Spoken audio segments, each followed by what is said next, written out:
city is frozen, silent, dead. Snow drifts through shattered windows. Smoke rises from buildings that used to be homes.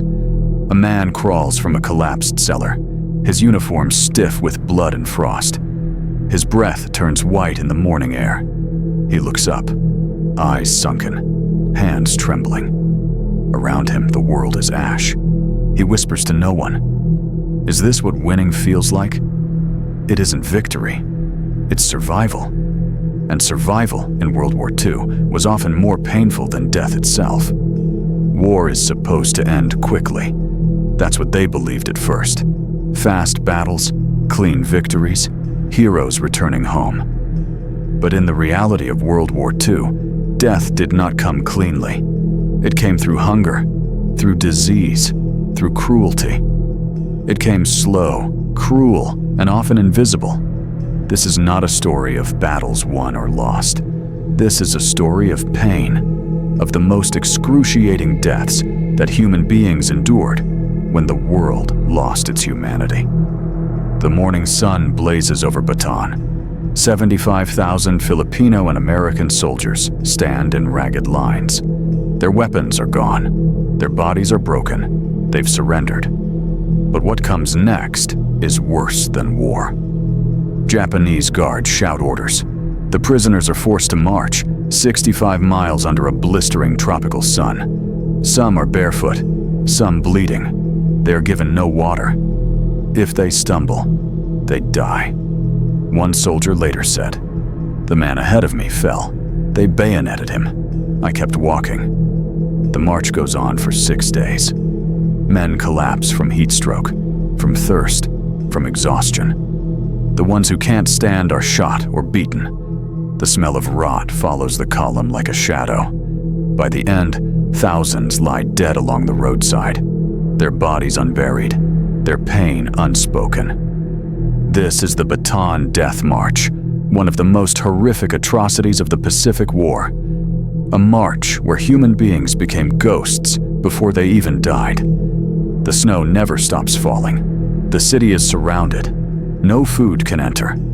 No one can leave. The Germans call it a siege. For the people inside, it is starvation. At first, they eat their rations carefully. Then the bread grows thinner. Soon, it's mixed with sawdust and glue. Children stop crying. They are too weak. The old freeze to death in their beds. The young dig graves in frozen ground. A woman writes in her diary, "My brother died last night. I put him by the window to stay cold. Tomorrow, I'll take him to the pit." This is the siege of Leningrad. 872 days of hunger and agony. 1 million civilians died not from bullets, but from emptiness. Empty stomachs, empty streets, empty hope. And yet, somehow, the city refused to surrender. The suffering became their resistance. Behind tall fences and guard towers, inside a secret facility, scientists in white coats prepare for research.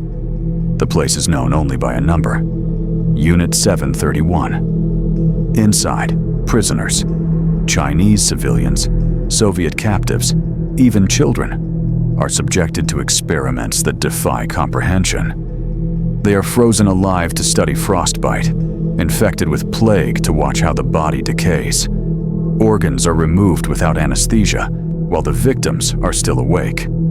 A doctor later confessed, "I cut him open from chest to stomach.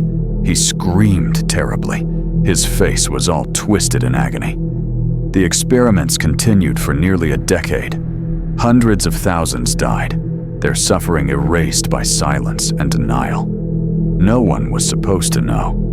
But the truth leaked through history's cracks, a reminder that pain is not just physical.